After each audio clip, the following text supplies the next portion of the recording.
Well, this is what she looks like after the tint. Ended up going with 5% on the sides, and then I put 50% on the windshield. So it's noticeable. Like, it's basically like having a really light pair of sunglasses on, basically. You can like still see the dash. I wish the sun wasn't glaring on it. And you can see like the rear view mirror and stuff, but if you're sitting in there, you can kind of see the outline of a person, but you can't like see who it is. So I like it. I think it looks pretty good. A little bit better touch there than just not having it tinted at all. I put those cheapo cab lights on here again, like I did on my other truck. Got the starlight put in this bad boy. Set it up to the key switch here, so that way whenever you turn that on, she kicks on. So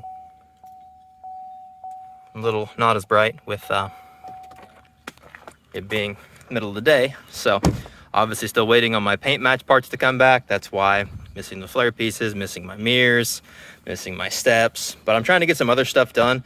That being said, one of the projects today that I was going to show you guys is putting some amp steps on this truck.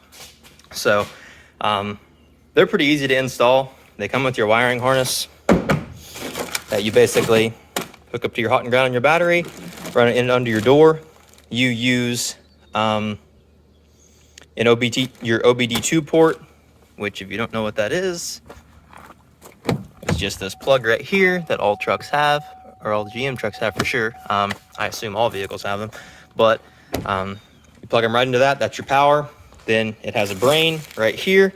The brain tells you when the doors open and shut. When they open, steps come down, shut, senses it, steps go back up. So this was a set I found on Facebook. I actually found a few sets, so I went and bought them all. I'm gonna put some of them on the show build, put some on Cole's truck probably. So just thought I'd show you guys the process of at least one of them if you've never put them on before, kind of what you think of them. I will say that with the GM steps that were on my Denali, they really hindered the lighting aspect whenever we put rock lights under them because they're so thick. These amp steps are a lot thinner, so I'm interested to see if they can show better lighting, I guess. Because once I took those steps off my Denali, I kind of stripped it before I sold it. You could see so much more. It was so much brighter. It was just so much better. So we're gonna see if this is the same case with this or if we can make some adjustments to make it happen. So I'm gonna go ahead and run this wiring harness. I'm gonna go ahead and put these steps, bolt them, whatever you call this part, the arm. I'm gonna put it on the steps, going to bolt the motors into these holes.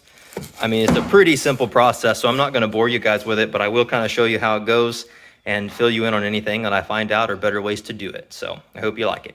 Alrighty, so time for a little update. I did this side without you guys to kind of educate myself on how to put them on, and got the wiring harness and stuff ran. So if you're putting it in this particular truck, I have it set up to hook up to this battery on the passenger side of the truck. One side of the wires will run across the top here. It hasn't been tacked up, obviously. And then down, it'll have two wires that'll come up through the floor. Those will come up through the floor for your OBD2 port. Don't pay attention to all these other wires. That's for train horns and other stuff going on, rock lights. So we'll wire these into the OBD2 port. That will tell the steps whenever the door opens, etc., so that the steps can go up and down. On this side, they want you to put your little arms on first. They have you put it on before your motor is on here. So put it on, make sure it is fully extended first before you put it on, because even if it's just one tooth off, the step won't be quite all the way down when you step on it. It needs to lock all the way out. That way it's carrying the weight here and not putting a bunch of weight on your motor or your gears, because this is what would go out if you had issues there. So, and the motors are supposed to be on the front side, as it says in the instructions. Just make sure you do that.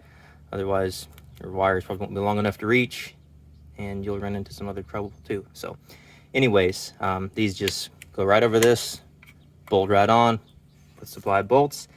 We'll put those on, then you set your steps in the groove, tighten them up. I mean, like I said, it's really a simple process.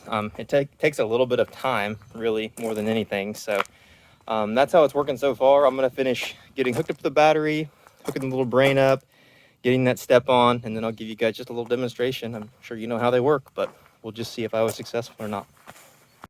All right, here's that update I was talking about. I put the hot side here, grounded it out on the frame, hooked up our little amp research box. I've not buttoned everything up yet to keep the wires away from the heat.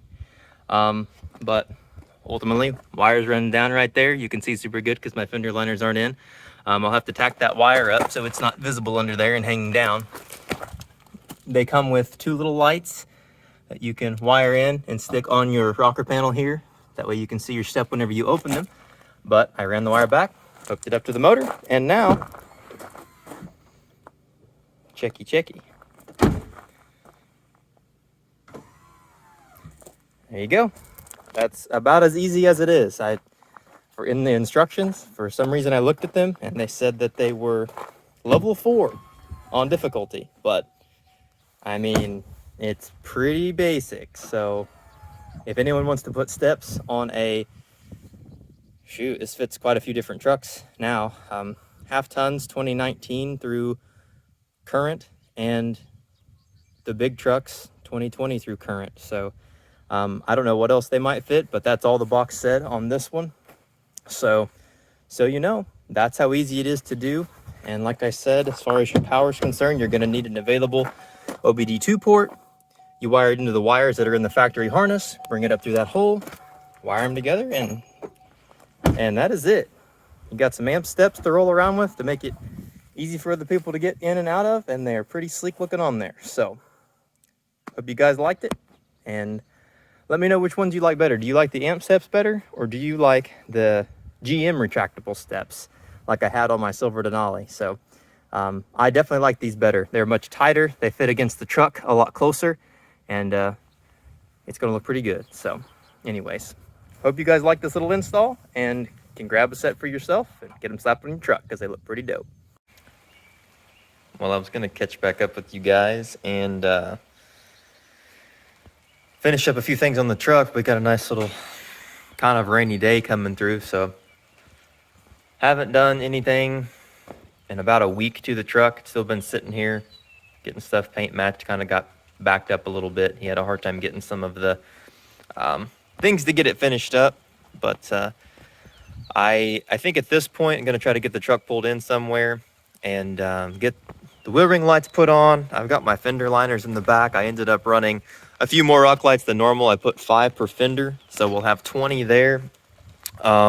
And then I've currently already have the other ones wired up and under the truck. And let's see, I did 14 under the truck. So we'll see what kind of light that gives us. If we go in here, this is what I ended up doing with, I took my ring lights off my Denali and then bought one more set of double row. Since it's pretty hard to get your hands on a set of quad rows, it was just easy enough to do this and then splice them together, have them run off one, and then I will have some quad rows on that truck too. So that should help with, you know, having anything hotspot like under the truck whenever it comes to our lighting on it. And I will start working on those here in a little bit and show you guys what it ends up looking like. And then hopefully our next video, we will have all of our paint match parts back and we can kind of go through the process of putting them back on. But in the meantime, I hope you liked this video. We had some few more things that were done to the truck in previous videos that I hadn't really talked much about. We have some train horns going on, but that's going to be a topic of a video that Cole has coming up, so I'm not going to talk too much about mine. Anyways, if you like the video, if you like what we're doing to this truck, throw a comment in, like, subscribe, whatever you guys want to do, and give us some ideas on something different to do. I have been kicking around the idea. I like the Archons, I like the 33s on the 2-inch spacers and all, but I also thought about what some 26s on 35s would look like on this truck. So if that's something you want to see, that may be something we do in the future. So anyways, hope you guys like the video. We'll catch you on the next one.